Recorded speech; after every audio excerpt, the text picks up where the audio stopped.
Welcome to TrustTalk. Fresh from the FINT Conference in Genoa, Italy, we speak with trust expert Roger Mayer, the man behind one of the most influential trust models in the field. In this conversation, he explores the surprising role of suspicion, the rise of AI as a powerful but opaque decision maker, and why some organizations behave like they have multiple personalities, what he calls organizational dissociative identity disorder. From HAL 9000, the eerily calm but dangerous computer from 2001: A Space Odyssey, to Enron, rogue managers, and misaligned missions, Roger helps us make sense of trust in an increasingly complex world. Your host today, Severin DeWitt. Roger, welcome to TrustTalk. It was a pleasure hearing you speak at the FINT Conference in Genoa, Italy, which was held in June in two wonderful palazzos, San Giorgio and Palazzo Pito. FINT, for those that are not familiar with the organization, stands for First International Network on Trust. So let's help our listeners make some sense of the ideas that you shared at the conference. Now, as a little introduction, in your first slides, you showed pictures of HAL 9000 and Shoggoth. Now, for those that aren't familiar with either of the two, HAL 9000 is the calm but dangerous AI from the movie 2001: A Space Odyssey from Stanley Kubrick, and the Shoggoth is a chaotic, shape-shifting creature from stories from the US writer Howard Lovecraft, which recently turned into a meme in the AI world, shown as a scary monster wearing a friendly smiley face. Now, we come to that later in our conversation. But my first question would be, why did you choose those two images to open your talk on trust and suspicion? Thank you for opening on such a fun question, Severin. I would say that AI is becoming utilized in more applications and its versatility is increasing. So we are quickly moving into a time when decisions are being made by entities that are not necessarily known or even sentient. On one hand, we have had computer automation running many things for years and not worried too much about it, but AI has the capacity to learn and evolve on its own, so it makes it rather a distinct new beast, if you will. The villain in the movie 2001: A Space Odyssey was HAL 9000. HAL was short for heuristically programmed algorithmic computer. It was ranked the number 3 villain of all time by the American Film Institute. In 1968, HAL was science fiction. Shoggoth is an amorphous critter that symbolizes AI to people who work in that space. Is it helpful? Is it destructive? How can one tell at the particular time and on a particular topic? Your presentation was about trust and suspicion. You described suspicion as a mental state, not just a feeling. Could you explain that in everyday terms? Sure. I was basing that off of a paper by Bobko, Borelka, and Hirschfield from 2013. They defined a state level of suspicion as a person's simultaneous state of cognitive activity, uncertainty, and perceived malintent about underlying information. This definition highlights that suspicion is not just a feeling, but involves active cognitive processing in response to uncertainty and a potential negative intent. Suspicion would probably make you anxious as an emotion, but lots of things can do that. What Bobko and his colleagues described was more specific. Their definition of suspicion means you are paying attention to something that you're not sure about, where you think someone or something may be looking to do you harm. So those 3 pieces are what differentiate suspicion from just a feeling that can be generated by other events.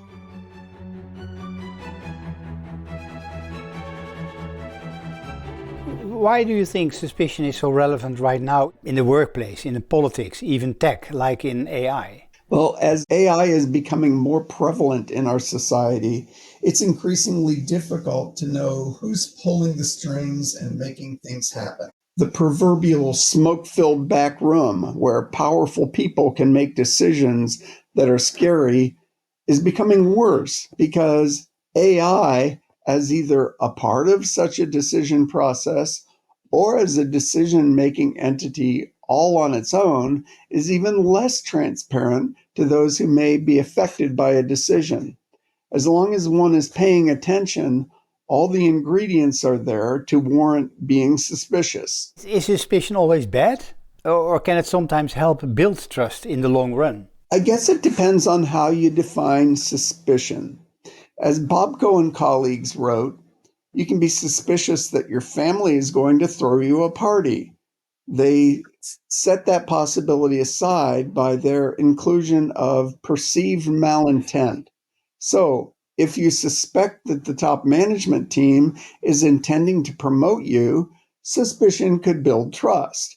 If you suspected that they were planning to fire you and found out you were wrong, it could cause you to be less wary, but I can't think yet of a way that the relief of a perceived threat actually builds trust. Maybe someone smarter than me can give you a better answer, Severin. You have become famous, if I may say so, in the trust world by your original trust model for that line. Trust is the willingness to be vulnerable when you can't monitor or control. But who are we trusting? Well, when we were writing that paper, much of what we were reading in the trust literature across various disciplines would, in the middle of an explanation, shift the trust referent. While talking about why A would trust B, suddenly we'd find the paper talking about B trusting A, or even moving to a different level of analysis, like why A trusts society. We noted that this was thwarting progress in understanding the nature of trust. Why is it important to define who the trust referent is? I trusted my late brother Norm to fix anything mechanical. He was a wizard. And we all knew that from the time he was about 8 years old. I trusted my hand surgeon, Shruti Tannen, to cut my hand open and release my so-called trigger finger condition. I would not have trusted my brother to cut open my hand, nor, unless I learned a lot more about Shruti, I would not have trusted her to fix my car. So, in part, trust is task specific. Different tasks require different abilities. Maybe you already answered that when you referred to the wrong referent in your example. Can you share maybe another day-to-day example where people trusted the wrong referent in an organization? Unfortunately, Severin, that is all too easy. A really obvious example that leaped to my mind is Andrew Fastow, who was the chief financial officer of Enron. I would note that he was extremely high in ability, which is one of the three key factors that make up trustworthiness. He engineered a scandal that ultimately led to the collapse of the company, the financial ruin of many thousands of investors, and trashing of many employees' careers. The scandal was so big that everyone was aware of it. So if you had Enron on your resume, you were tainted to any prospective employer from there forward. If you think about it, he was extremely high in ability, but other things about him made him a bad candidate to be trusted. And unfortunately, they didn't figure that out until too late.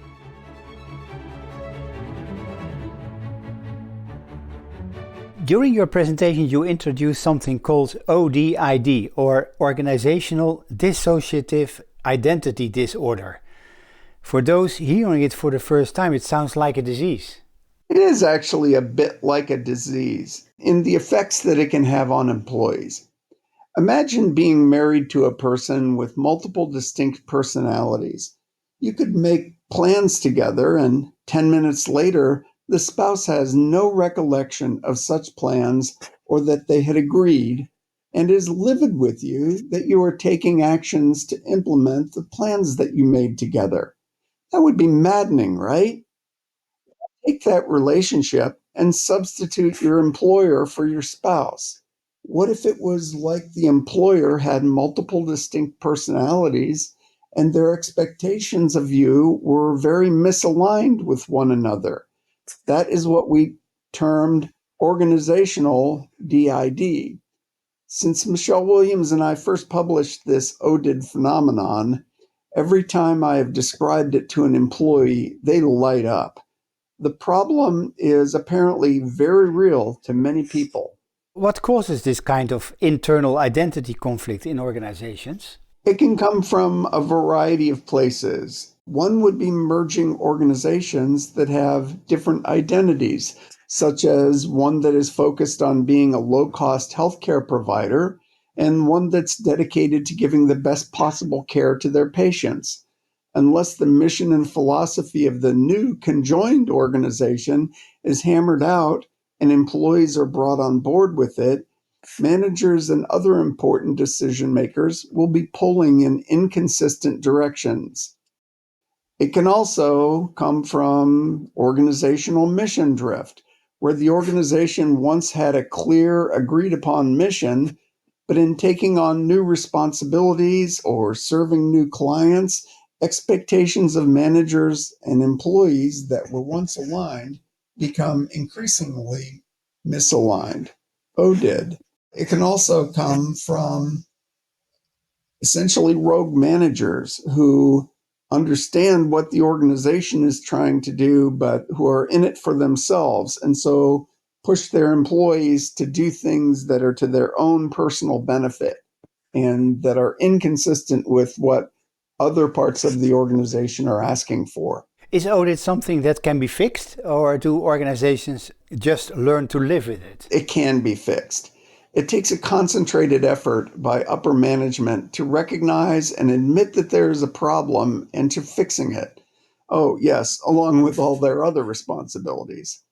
It can be helpful to bring in an outsider, either an academic or a consultant who's skilled in surfacing the different expectations that employees perceive and the sources of those expectations.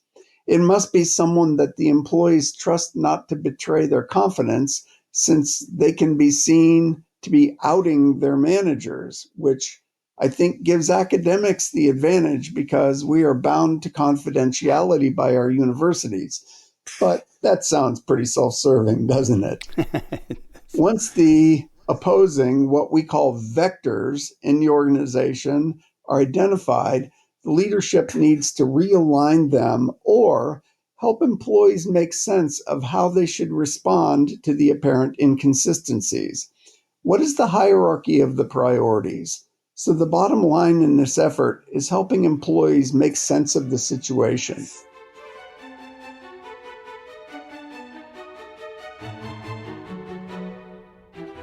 Let's go back to the trust and AI and the HAL 9000 slide you showed. Do people trust AI more when they think it's smart, or less because they don't know how it works? Probably both reasons. It depends on the person. Ability, as I said, is one of the three major factors of trustworthiness, which are ability, benevolence, and integrity. Typically, we think of ability as enhancing trustworthiness. Think about both Norm and Shruti. When you are concerned about whether the motivations of that other party are bad for you, then more ability can be expected to decrease trust in that party. I like to use the Darth Vader example. He had so much ability that he was frightening. When we apply that reasoning to AI, the problem gets compounded because you simply do not know what it is either programmed to do or how that programming has evolved all on its own. I have read that some of the programmers of various AI algorithms no longer know how the program works. If they don't, who does? You said AI use could trigger audit. Why does bringing in automation sometimes make people feel like their organization is changing in a way they don't recognize anymore? So I've kind of talked in the abstract a lot. I realize that. Let me make a concrete example.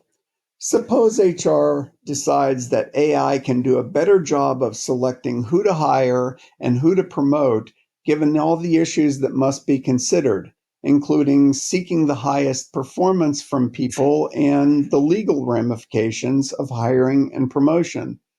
Those are difficult enough decisions on their own, made in the traditional ways with biases and human processing shortcomings being what they are, coupled with issues like we often have a hard time deciding what we even really mean by performance. Now insert at whatever level of influence an entity who you do not even know why they are looking at the data the way they are. Will you get the promotion you think you deserve? If not, why didn't it happen? It seemed like you were the obvious person to get the job. Your final slide at the presentation mentioned new research questions. What's one big trust mystery that still keeps you curious? So trust comes up in the news and such virtually daily. And many have concerns about our society basically coming apart worldwide. So I guess what I'd really like to know more about is how to develop contexts where, given all of their complexity and the varied expectations of different parties who are involved, how can we foster the parties being trustworthy to one another? There are lots of directions to take this because there are so many contextual variables that affect the answer.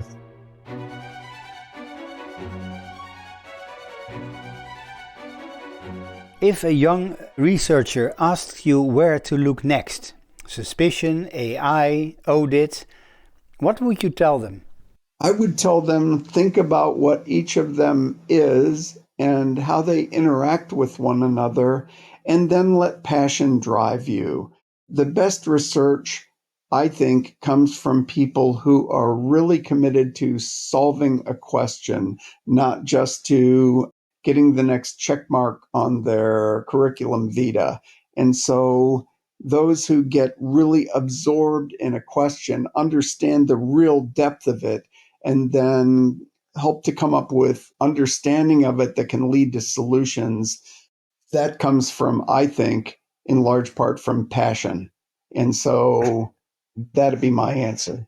Roger, your work continues to shape how we think about trust, not just as a social virtue, but as a practical and psychological necessity. Thank you for helping us see it all more clearly and a little more suspiciously. Thank you, Severin. I appreciate your talking with me. Thank you for being our guest, and all the best. And to you.